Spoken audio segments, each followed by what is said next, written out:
ভাইরা আমার, সবকিছুতে গতি ভালো না, সবকিছুতে গতি ভালো না।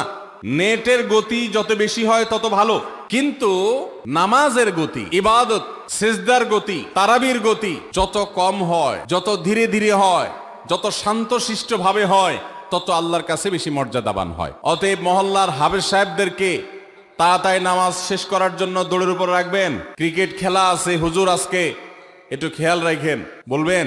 ভাইরা আমার, আমরা তারাবির নামাজের কথা যখন স্মৃতিতে, কল্পনায় আমরা ভাবি, তখন আমাদের স্মৃতিতে তুফান মিল মার্কা একটা নামাজ ভেসে উঠে, ঠিক না বেঠিক? 5 ওয়াক্ত নামাজ এত তাড়াহুড়া করা হয় না তারাবি যত।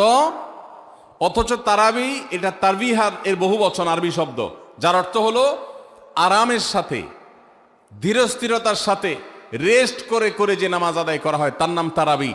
নাম হলো আরামের সাথে করা, আর আমরা করি ব্যারামের সাথে তাড়াহুড়ো করে। এই জন্য এলাকা এলাকা তারাবি ধীরে ধীরে পড়ার জন্য উদ্যোগ নেবেন তো ইনশাআল্লাহ। ইমাম সাহেবদেরকে, হাফেজ সাহেবদেরকে উদ্বুদ্ধ করবেন, ভাই হুলস্থুল করবেন না, কি পড়েন কিচ্ছু বুঝি না, এমন টান দেন শেষে যায় শুধু আলামুন তালামুন, আর এটা শুনে মনে করেন যে এখন স্টপ হয়েছে, এখন রুকুতে যাইতে হবে। এই নামাজ কি নামাজ? এটা তামাশা। ভাইরা আমার, স্পিডে তারাবি না পড়ে যদি একটু ধীরে তারাবি পড়া হয়, সর্বোচ্চ 15 থেকে 20 মিনিটের ডিফারেন্স হবে, এর বেশি না। মাত্র 15 মিনিটের জন্য আপনার পুরো নামাজকে আপনি বরবাদ করছেন। দেশের বেশিরভাগ মসজিদগুলোতে তুফান মিল মার্কা তারাবি পড়া হয়।